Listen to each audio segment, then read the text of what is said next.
अस्सलाम वालेकुम, मेरा नाम सिद्रा अख्तर है और मैं माहिर नफ्सियात हूँ, क्लिनिकल साइकोलॉजिस्ट हूँ। आज जिस मौजू के ऊपर हम बात करने जा रहे हैं, उस मौजू को हमारे माशरे में एक टैबू समझा जाता है, एक स्टिग्मा इसके साथ अटैच है क्योंकि जब भी पॉर्न एडिक्शन की बात की जाती है, तो ये समझा जाता है कि ये तो हमारे माशरे का मसला ही नहीं है, ये तो उन माशरों का मसला है जहाँ पर बेहयाई है, जहाँ पे बेशर्मी है।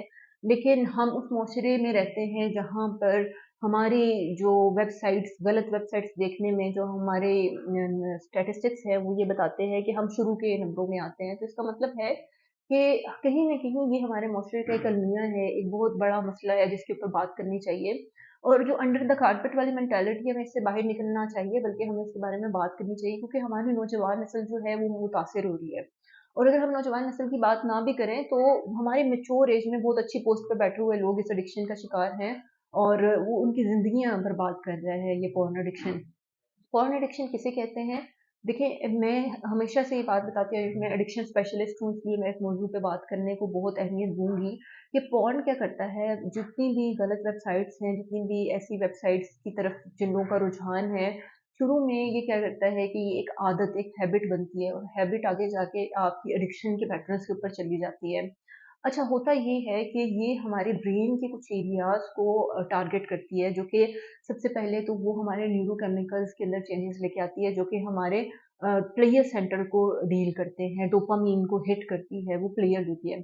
और आपने देखा होगा कि जो चीज़ आपको प्लेयर देती है, आप उसको बार-बार करते हैं, तो फिर इसीलिए ये एडिक्शन बन जाती है कि आप बार-बार उस चीज़ को देखते हैं, आप बार-बार उसको फैंटेसाइज़ करते हैं, आप इमेजिन करते हैं और उसकी वजह से ये होता है कि आपकी बॉडी के अंदर और इवन कि आपके साइकोलॉजिकल आपके ब्रेन के अंदर कुछ चेंजेस आने लग जाते हैं। ब्रेन के अंदर ये चेंजेस आने लग जाती हैं कि आपके ब्रेन को प्लेयर की आदत पड़ जाती है और वो आदत उसे चाहिए होती है। वो तब तक काम नहीं कर सकता जब तक उसे वो प्लेयर नहीं मिलेगा, वो उसे हिट नहीं मिलेगा डोपामाइन का और उसके लिए आपको फिर दोबारा से उन्हीं रास्तों पे जाना पड़ेगा जिस पे आप चाह के भी नहीं जाना चाहते या फिर आप समझते हैं कि ये गलत कर रहे हैं, आप अपने साथ गलत कर रहे हैं।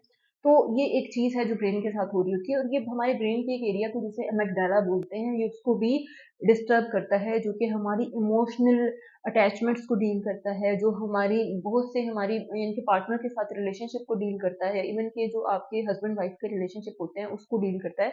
तो इसीलिए देखा गया है कि बहुत से लोग जो इस किस्म के एडिक्शन का शिकार हैं, उनमें बहुत से मैरिटल अफेयर्स भी कॉमन हो जाते हैं या फिर डाइवोर्स तक बात चली जाती है। तो देखिए ये कुछ ऐसे इशू हैं जो कि देखिए एक आदत से शुरू हुए और फिर उसके बाद वो आपकी ज़िंदगी को किस तरीके से मुतासिर करते हैं।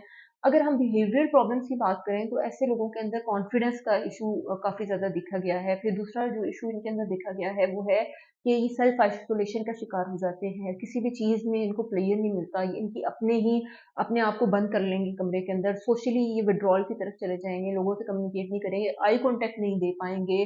क्योंकि उनकी जो माइंड है वो कहीं न कहीं उनको गिल्ट फीलिंग्स की तरफ लेके जा रहा होता है और अगर हम ये बात करें दूसरे एस्पेक्ट में बात करें, तो आप ये देखेंगे कि ये जो लोग हैं ये इस आदत से छुटकारा भी पाना चाहते हैं। जैसे कि हर नशे व करने वाला शख्स को पता होता है कि ये चरस जो है ये बुरी है या हेरोइन का इस्तेमाल बुरा है, लेकिन उसको छोड़ नहीं पा रहा होता। तो इसी तरीके से उसके आगे बेबस होते हैं।